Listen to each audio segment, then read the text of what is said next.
ini yang ya ini kan khas NU ya, khas pesantren. Sebenarnya saya keberatan pakai istilah khas NU, pakai khas pesantren karena NU itu anaknya pesantren, jangan dibalik pesantren anaknya NU karena sebelum ada NU itu ada pesantren. Tapi kayaknya Unisma lebih suka pakai bahasa NU dan saya ya agak-agak orderan yang terpaksa disuruh ngomong. Ini agak apa ya, agak kacau sebetulnya ini agak kacau. Jadi NU itu sama pesantren itu tua pesantren. Jadi NU dilahirkan pesantren, bukan dibalik pesantren dilahirkan NU. Sehingga barokahnya didirikan pesantren ini, kadang nyuwun sewu sekali Mbah Hasyim itu kadang ide besar beliau itu ora dituruti wong NU. Jadi Mbah Hasyim cara kula kok dadi Mbah Hasyim ya mangkel. Mbah Hasyim itu ngarang meno kentong. Nggih ngarang meno beduk, tapi NU nganggo kentong. Dan uniknya Mbah Hasyim enggak tersinggung. Karena ciri khas pesantren itu membolehkan perbedaan apa? Pendapat.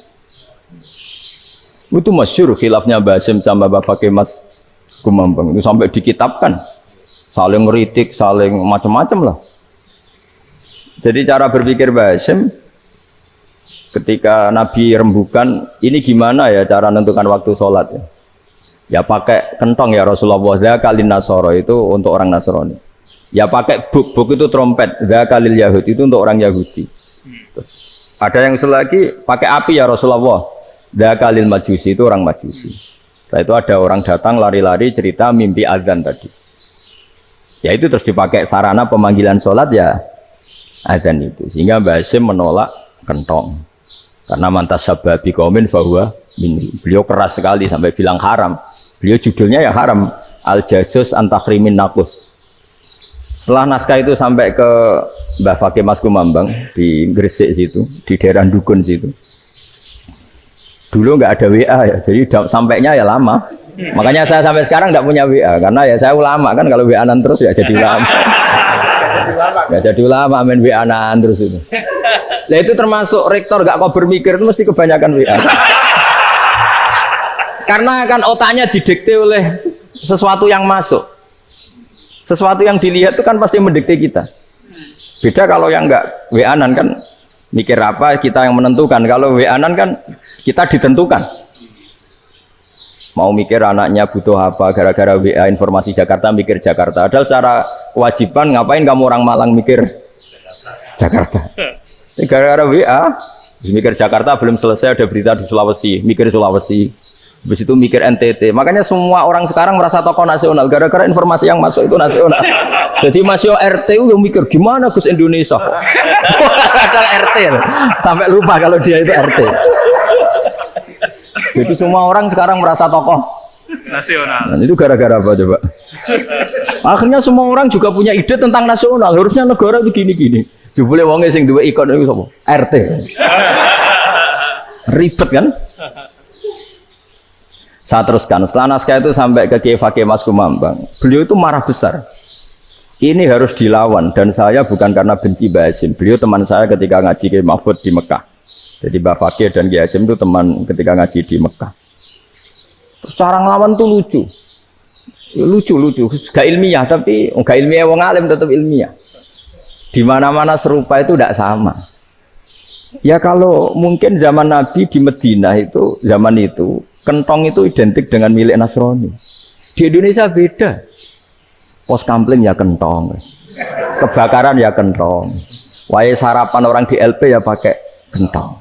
Jadi tidak ada jaminan kalau kentongan itu identik dengan Nasrani. Lalu haramnya di mana? Yang di mana-mana tasabuh itu identik. Ini tidak identik. Mulai masalah kan? Mulai masalah. Jadi beliau gaya judul Hazruus. Hazruus itu kepala bergeleng-geleng. Sekarangan kok ngene jadi sekarangan kok provokatif gitu. Nah. Dan itu Mbah Hasyim ya hormat Mbah Fakih hormat Mbah Hasyim. Saya sendiri secara pribadi itu lebih suka pendapat Mbah Hasyim sebetulnya. Karena bagi saya sholat itu sakral, ya sudahlah kalau sakral ya dipanggil dengan sesuatu yang sakral yaitu kalimat thayyibah azan. Tapi saya tidak akan bilang kalau kentongan itu haram. Karena kalau haram alasannya mirip orang Nasrani, sementara pos kamling ya pakai kentong, ada banjir ya kentong, ada kebakaran ya kentong, jadi tidak identik untuk misa atau untuk sholat ala Nasrani. Tapi itu dulu ya rileks saja, dua beliau itu ya saling menghormati, padahal saling kritik. Dan dulu ulama yang beda madhab itu ya saling menghormati. Imam Syafi'i itu kalau sholat di kawasan Masjid Abi Hanifah ya tidak kunut. Ketika ditanya, kenapa kamu tidak kunut? Sementara engkau berpendapat kunut itu sunat. Ikroman di hadal madhab. Saya sangat menghormati madhab. Imam Ahmad bin Hanbal itu berpendapat kalau orang pakai bekam, pakai iftisot atau hijamah itu batal sholatnya. Sementara Imam Syafi'i mengatakan tidak batal apa? Sholatnya atau wudunya tidak batal. Tapi Imam Ahmad itu ditanya, apa kamu makmum Syafi'i? Bagaimana mungkin saya tidak makmum sama wali kutub seperti Imam Syafi'i? Padahal menurut keyakinan Imam Ahmad ini sholatnya batal. Ini habis iftijam udah wudu. Tapi tetap saja beliau. Karena perbedaan pendapat di furu' itu lazim. Ya orang boleh berdebat lah. Ketika Unisma datangkan saya, itu saking senengnya kiai, saking sombongnya sampai ngatur kiai, kan nggak pernah bisa diperdebatkan. Itu kan orang boleh debat kan? Itu saking angkuhnya apa saking senengnya kan nggak jelas kan? Kan dan orang boleh setuju pendapat saya, yaitu ngatur kiai itu haram. Setuju juga Pak Rektor, ekspresi mahabbah itu ya macam-macam. Dulu sahabat ya gitu, sahabat itu ada yang nggak kenal wajahnya Nabi sama sekali sampai akhir hayatnya. Ketika ditanya, lo kamu itu sahabat kok nggak tahu wajahnya Nabi? Saya tidak pernah berani memandang Nabi karena ijlalan Nabi, terlalu menghormati saya sehingga tidak berani memandang wajahnya. Ada sahabat yang penggawaannya dulu wajah Nabi sampai bisa nyifati alfi faminunil hajib, sampai bisa nyifati detail karena dulu wajah Nabi itu ibadah. Ada seorang wali ditanya, kalau kamu di surga ingin nggak melihat Allah? Enggak kan? Loh, tapi semua orang ingin melihat Allah. Unazzihu dzalikal jamal an-nadhuri misli, ben gak elek-elek Allah tak delok terima aku. Wong ra jelas. Berarti kok delok pengiran. Banyak. Jadi justru tapi karena saking takzimnya. Enggak lah, mosok aku kok. Makanya saya berkali-kali cerita, menurut kesepakatan ulama, soft awal itu paling baik. Tapi banyak juga wali yang kalau sholat itu di belakang. Koyok paling bener yang gue ngarep gitu. Lu bayangkan misalnya kamu semangat di soft awal di Masjid Haram, jebule sholatnya salah. Itu dari malaikat gaya nih gue ngarep, jebule raro. Ini di sini wong, jebule bodoh gitu. Gaya nih gue ngarep, jebule.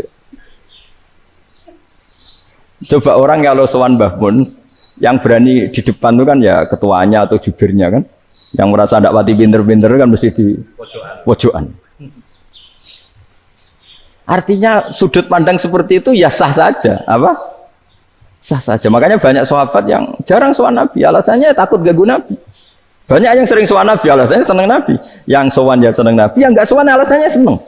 Lu Nabi itu tokoh, punya keluarga, punya anak. Kalau saya sering sowan berarti sering ganggu. Yang sering sowan dia alasan ini khazanah kita harus istifadah. Jadi zaman dulu dia biasa dua sahabat, yang satu milih mahabbah itu milih sering sowan, yang satu juga mahabbah milih tidak sering. Karena pertanyaannya bisa dibalik kan, sering sowan apa sering ganggu coba. Nabi Abedar, assalamualaikum. Nabi nimang cucunya, assalamualaikum. Ayo bener yang sowan apa bener yang enggak kalau seperti itu. Akhirnya terus diatur sedemikian rupa oleh Quran. Walau annahum sabaru hatta takhruja ilaihim lakana khairal lahum. Jadi sahabat kalau mau sowan Nabi ya nunggu di sufah. Kalau Nabi keluar berarti milik publik. Sekali masuk ke dalam tidak ada berapa yang berani sowan. La tadkhulu buyutan Nabi illa ayyudzana lakum. Kalau soal sampai masuk dalam harus nunggu dipanggil. Karena sekali Nabi masuk dalam itu milik privat keluarga, milik istrinya, milik cucunya, milik keluarganya. Jadi Nabi sekali keluar ke ruang itu berarti milik publik. Itu terus jalan tengah. Karena kalau langsung masuk, bayangkan saya itu sering menyaksikan. Mbah Mun habis ngaji 2,5 jam ngaji Jalalain. Baru masuk, assalamualaikum. Padahal yai mungkin mau ke kamar mandi, mau ini itu. Jadi dulu itu Quran sangat modern. Sebelum ada dokter ngatur tamu, rektor ngatur tamu itu Islam sudah modern. Dia kan nggak fair kan?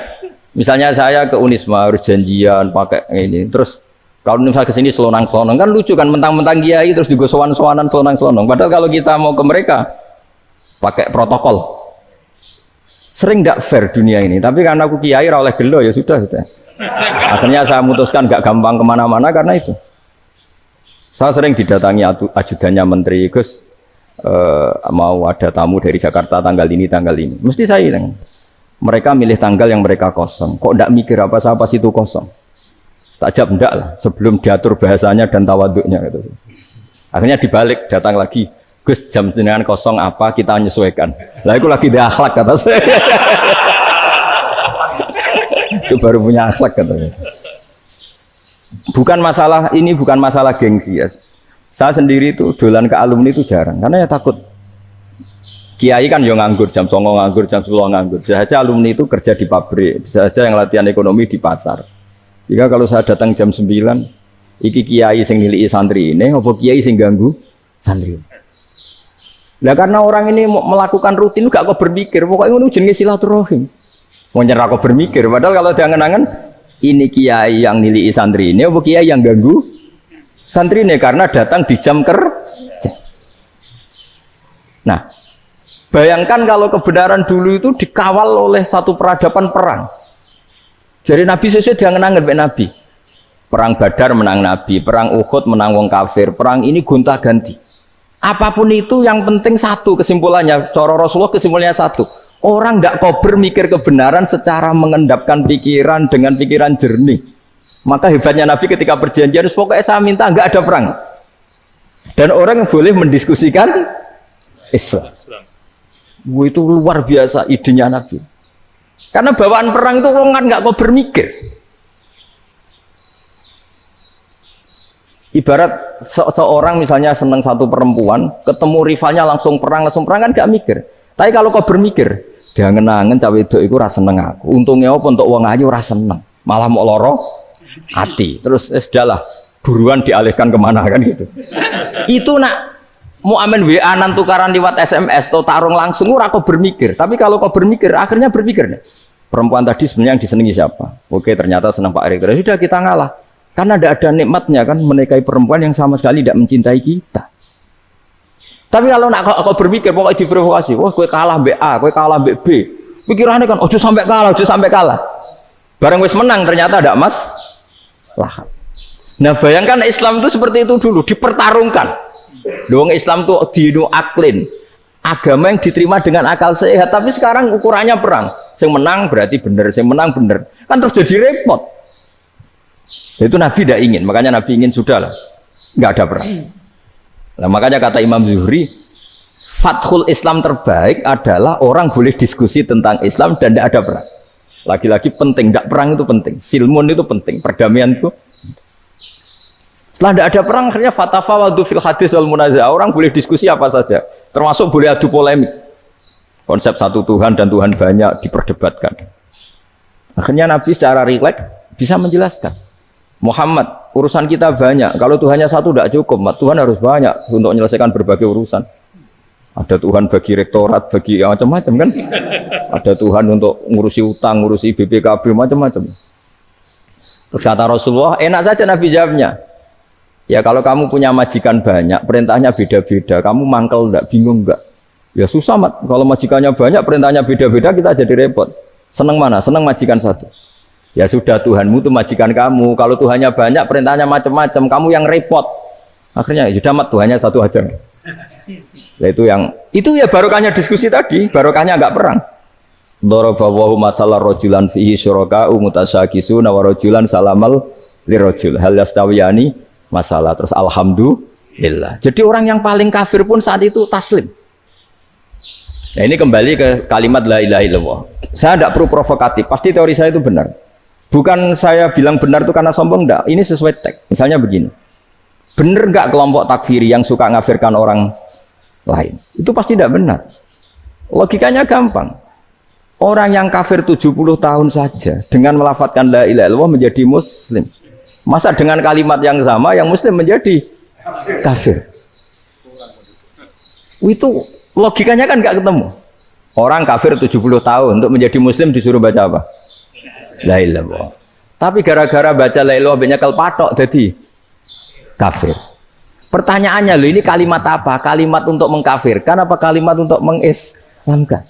Karena yang kafir dengan kalimat itu menjadi Islam, ternyata yang Islam dengan kalimat itu menjadi kafir. Itu ketemu nggak? Cara logika itu kan nggak ketemu kan? Makanya cara pikirannya Abul Hasan Asyadzili, dan saya setuju pikiran itu. Istighfar ini boleh orang Jawa Timur protes karena kadang beda manhaj, tapi jangan protes saya, protes Abul Hasan Asyadzili kualat loh sampean. Ketua Torekoh napa? Syadziliyah. Cara madzhab Syadzili, dan Anda boleh berbeda madzhab, mencari khasnya wong kampus itu wani beda. Beda kapasitas lah, pokoknya butuhnya beda. Dan ketok pinter, ketok kritis tuh. Cara madzhab Abul Hasan Asyadzili itu gini Pak Rektor. Jadi istighfar itu baik. Tapi ba'da kamali tauhid, setelah tauhidnya itu benar. Alasan beliau masuk akal. Ketika ada ayat fa'alam annahu la ilaha illallah wastaghfir li dzambik. Bihadil kalimah. Jadi orang boleh istighfar setelah tauhidnya benar. Alasannya Abul Hasan Asyadzili begini. Qulil ladzina kafaru iyantahu yughfar lahum ma qad salaf. Katakan kepada mereka yang kafir, sekali mereka tidak kafir, maka otomatis dosanya masa lalu diampuni. Pertanyaannya, yang bisa menghentikan kekafiran itu kalimat apa? La ilaha illallah. Dengan hanya melafadzkan la ilaha illallah Muhammadur Rasulullah, langsung yughfar lahum ma qad salaf, langsung dosanya diampuni. Berarti yang menjadi pengampun dosa lah, penyebab pengampunan itu apa? La ilaha illallah. Itu bahkan orang kafir belum istighfar. Di ayat itu kan Allah nggak mensyaratkan setelah la ilaha illallah istighfar baru diampuni, enggak. Asal la ilaha illallah langsung yughfar lahum ma qad salaf. Saya ulang lagi ya, jelas ya. Jadi kulil ladzina kafaru iyantahu yughfar lahum ma qad. Nah, sekarang iyantahu, mereka berhenti dari kafirnya. Syaratnya pakai apa? La ilaha illallah Muhammadur, itu langsung yughfar lahum ma qad. Artinya apa? Ghufranullah itu bisa didapat hanya dengan mujarrodut tauhid, yaitu hanya dengan melafadzkan kalimat thayyibah. Dan sahnya istighfar juga berdasar kalimat thayyibah itu. Misalnya gini, orang kafir sebelum Islam melafadzkan astaghfirullah, astaghfirullah, astaghfirullah, kira-kira diterima enggak? Enggak kan? Karena syaratnya istighfar ba'dat tauhid. Nah, makanya dalam madzhab Syadzili istighfar itu setelah la ilaha illallah. Karena cara pandang ya seperti itu. Jadi fa'alam annahu la ilaha illallah wastaghfir li dzambi. Jadi dengan kebenaran tauhid saja ini sudah cukup kita insya Allah layak diampun. Karena innallaha la yaghfiru ayyusyraka bihi wa yaghfiru ma duna dzalika liman yasha. Jadi orang yang tauhidnya benar itu bisa diampuni Allah asal tauhidnya benar. Itu Allah ngendikan liman yasha wa yaghfiru ma duna dzalika liman yasha. Dawe Imam Suyuti walam yakun liman yastaghfir. Jadi orang yang bertauhid secara benar meskipun gak sempat istighfar itu tetap potensi diampuni. Karena bawaan tauhid itu sudah menjadi layak diampuni. Kayak orang kafir sekali ngelafadzkan kalimat tauhid mbok gak istighfar langsung diampuni. Nah, karena melihat seperti itu terus orang berlomba-lomba memperbanyak jumlah ngelafadzkan la ilaha illallah. Jadi kita-kita yang alim, kita semua, saya tidak bilang saya, kita, termasuk yang di pinggir-pinggir saya, ngaku alim dengan masalah lah, soalnya. Kita semua yang alim-alim itu tahu bahwa la ilaha illallah itu super. Sudah bawaannya tauhid, juga punya kelayakan diampuni. Nah, kemudian nasib kita agak sial. Malah kalimat ini dituduh bid'ah, dituduh khurafat. Mergo Nabi nggak pernah tahlilan, Nabi nggak pernah. Nabi gak pernah tahlilan, kalau diartikan Nabi ratau moco la ilaha illallah, enak gak kalimat ini. Nah, ini provokatif ini.